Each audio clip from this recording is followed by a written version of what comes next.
Cux is taken to safety, and within minutes, paramedics arrive by land and air. Steve is airlifted to the hospital where he is treated for a broken elbow and some minor injuries. And Tiny gets a hearty thanks for coming to the rescue. An NTSB report concludes metal shavings interfered with the pilot's controls, causing the crash. Cux made a full recovery. But after this incident, he gave up flying helicopters. Inside a densely populated area of Mexico City, a tanker truck has just collided with a passenger train. The tanker truck carries 3,000 gallons of gasoline, and the spreading fire threatens to ignite the tank.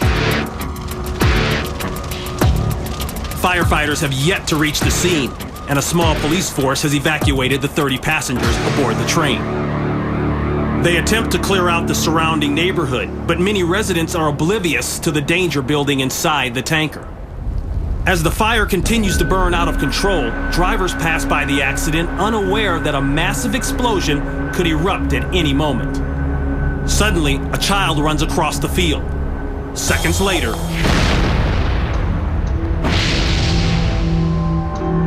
flames shoot 400 feet into the air, and the explosion is seen throughout the city. Finally, firefighters arrive and fight to extinguish the remaining flames.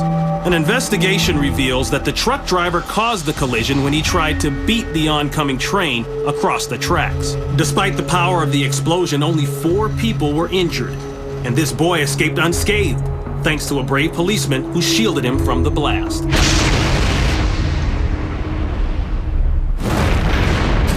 Mojave Desert, California. The perfectly flat El Mirage dry lake bed is an ideal location for world record-breaking speed runs. Ron Cook is out to break the world record of 202 miles per hour in the 1,350cc gasoline motorcycle class. Ron's motorcycle is a purpose-built racing machine. Tomorrow morning, hopefully to set a record. Key modifications to the crankshaft and a nitrous oxide boost to the engine gives this bike 360 horsepower. That's more powerful than most sports cars.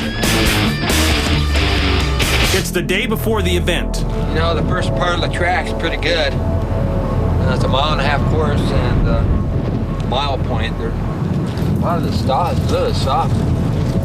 Dirt here is all broken up. Get kind of squirrely. After 6 months of preparation, Ron knows the track is a factor, but clear skies, dead calm winds, and a finely tuned bike make him confident he will break the world record. He takes off across the lake bed. He hits 100 miles per hour. At 150 miles per hour, he fires the nitrous.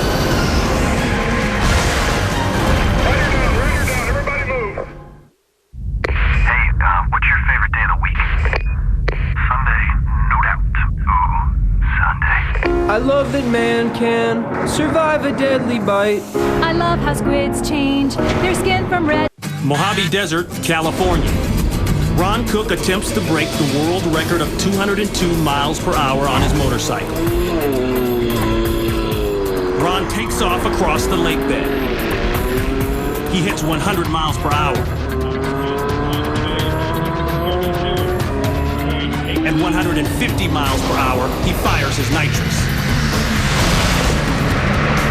Roger down, everybody move. When Ron hits 150 miles per hour and hits the nitrous, he accelerates to 200 miles per hour. The 500-pound motorcycle bucks Ron off and throws him nearly 600 feet across the lake bed. Tumbling more than a half mile, the $30,000 motorcycle is pulverized to pieces. Spending a week in the hospital, Ron suffers only a broken arm and leg. These injuries are remarkable for a motorcycle accident at 200 miles per hour. The safety gears would save my life. The helmet was very well torn up. The leathers are torn up, my gloves are torn up, but it all hung in there to save my body and kept my body in one piece. The exact cause of Ron's accident is never determined, although the soft dirt on the track is suspected to have played a role. Although Ron missed the world record by a mere 3 miles per hour, he unexpectedly obtains a different record, surviving the world's fastest motorcycle crash at 200 miles per hour. Rider down, everybody move. Nagasaki, Japan. A group of young American entertainers have been on a whirlwind tour around the country. But what they're about to see today will blow them away. One of the performers picks up his camera and begins shooting the increasing winds of an approaching typhoon. We are now experiencing the worst typhoon in 37 years. Downstairs, the Americans gather to watch the raging spectacle from inside the hotel lobby. The cameraman approaches the window for a better shot, when suddenly,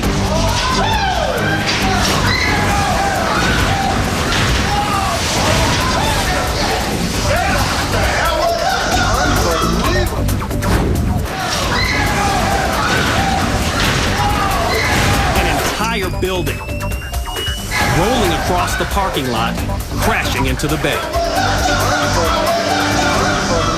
The following day reveals the destruction caused by this typhoon. Cars and boats throughout the parking lot are damaged and destroyed. A chunk of the building still floats in the water. For these American performers, the destruction caused by this Japanese typhoon is something they will never forget. I'm Ron Pitts. We'll see you next time on Destroyed in Seconds.